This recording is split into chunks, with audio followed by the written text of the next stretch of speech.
लफ्ज़ अल्लाह अल्लाह की तमाम तर सिफ़ात का मजमुआ है।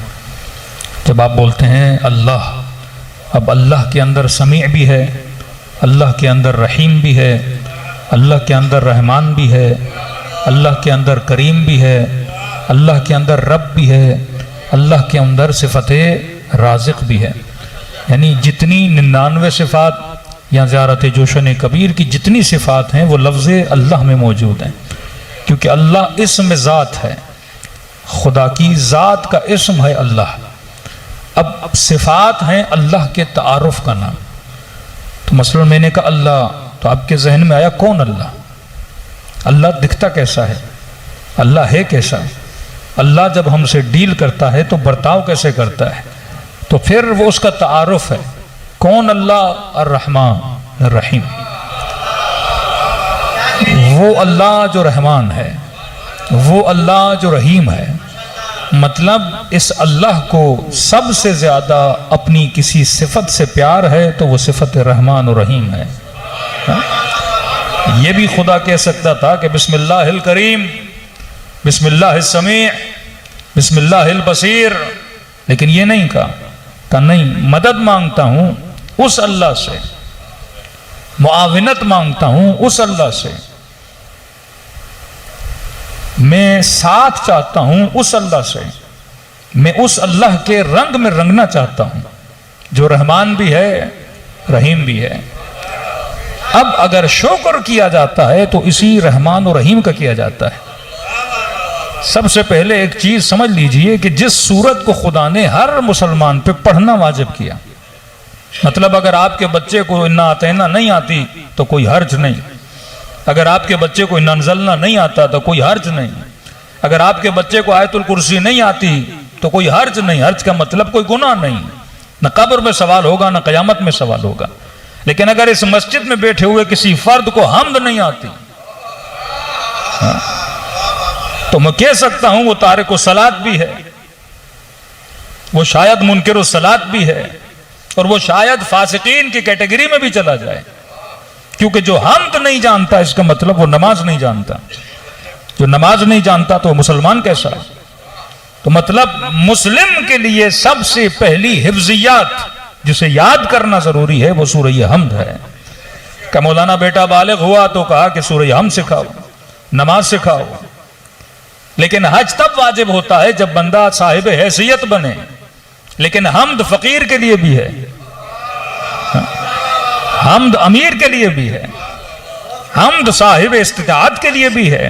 और जो साहिब इस्तिताअत नहीं, खुदा न खास्ता बदन के एतबार से अगर पैरालाइज भी है, तो फरमाया हम्द याद करना इसके लिए जरूरी है।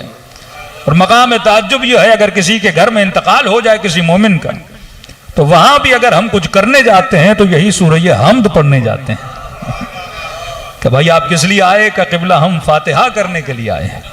और खुदा ने कहा कि ला सलात इल्ला बिफातिहतिल किताब, के नमाज नहीं होती अगर नमाज में सूरह हम्द न हो।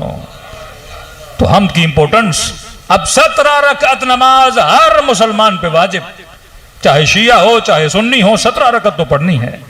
मोमिन होगा तो नमाज शब भी पढ़ेगा, लेकिन 17 रकात तो हर सूरत में पढ़नी है।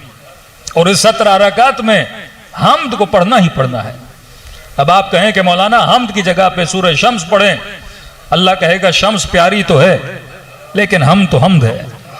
हाँ? कहें परवरदिगारा हम्द की जगह पे यासीन पढ़ूं, कहां यासीन कुरान का दिल तो है, लेकिन दिल धड़केगा हम्द के बगैर कभी भी नहीं। हाँ? अब पूरा कुरान पढ़ो हम्द की जगह पे, नमाज नहीं होती जब तक इंसान सूरह हम्द न पढ़े। और 17 रकात में 10 रकात में सूरह हम्द तो शिया पढ़ते हैं, आप तीसरी रकात में तस्बीहात अरबा, लेकिन हमारे बरादरान अहले सुन्नत उसमें भी क्या पढ़ते हैं? सूरह हम्द पढ़ते हैं। मतलब हम हम्द पढ़ें 10 मरतबा, वो शायद सूरह हम्द को पढ़ें 17 मरतबा। इंपॉर्टेंस ऑफ सूरह हम्द। अब सवाल यह है कि इस हम्द में ऐसा क्या है?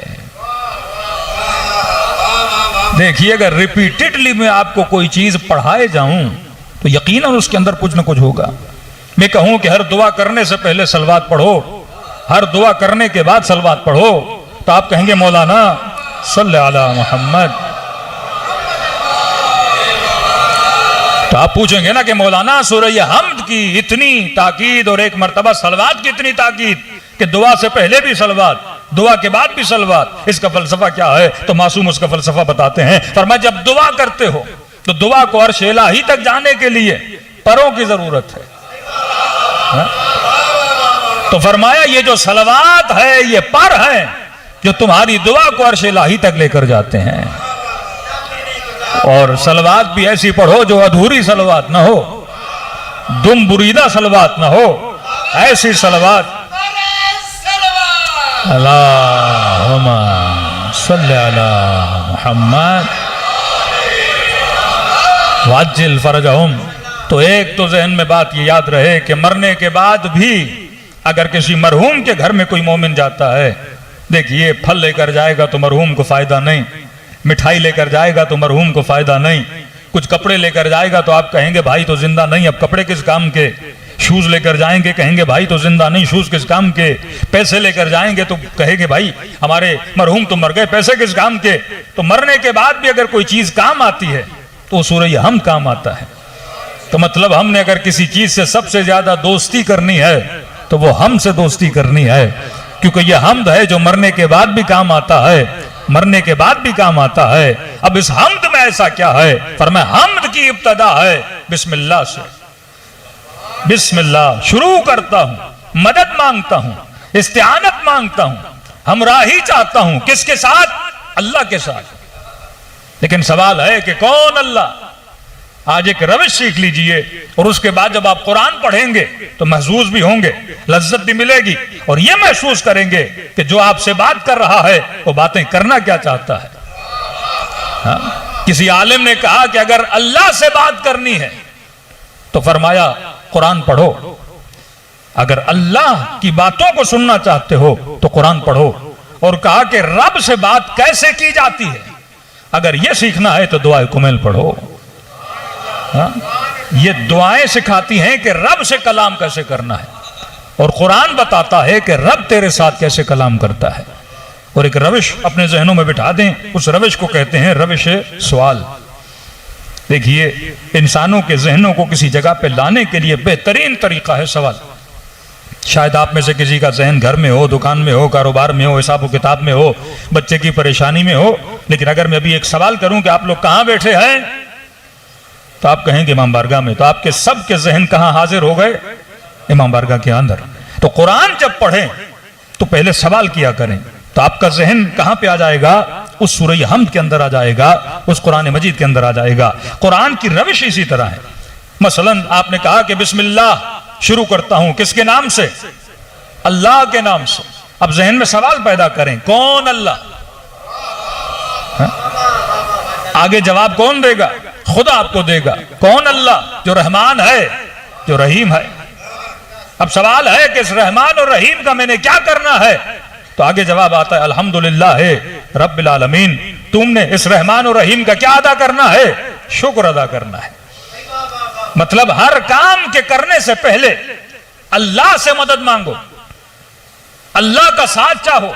कि कुरान की आयत है कि लोगों हमेशा रब की याद में रहो, और अल्लाह ने उस याद की मखसूस औकात रखे हैं, जैसे सुबह की नमाज, जोहर की नमाज, असर की नमाज, मगरिब इशा की नमाज। इसका मतलब यह नहीं कि अगर मगरिब इशा में आते हो तो खुदा को याद करो और नमाज के बाद अल्लाह की याद में भूल जाओ, का नहीं। सरसरी याद हमेशा रहे। मखसूस याद है जो किस में आती है? नमाज में आती है। अब जिसे याद कर रहा हूं उसकी पहचान बड़ी जरूरी है। देखिए आप तब तक आशिक नहीं बन सकते जब तक माशूक को पहचाने नहीं। देखिए इश्क बगैर मारिफत के होता ही नहीं। कहते हैं ना एक निगाह में इश्क हो गया, तो ये निगाह ही थी जिसने आशिक बनाया। अंधे को तो इश्क नहीं होता ना।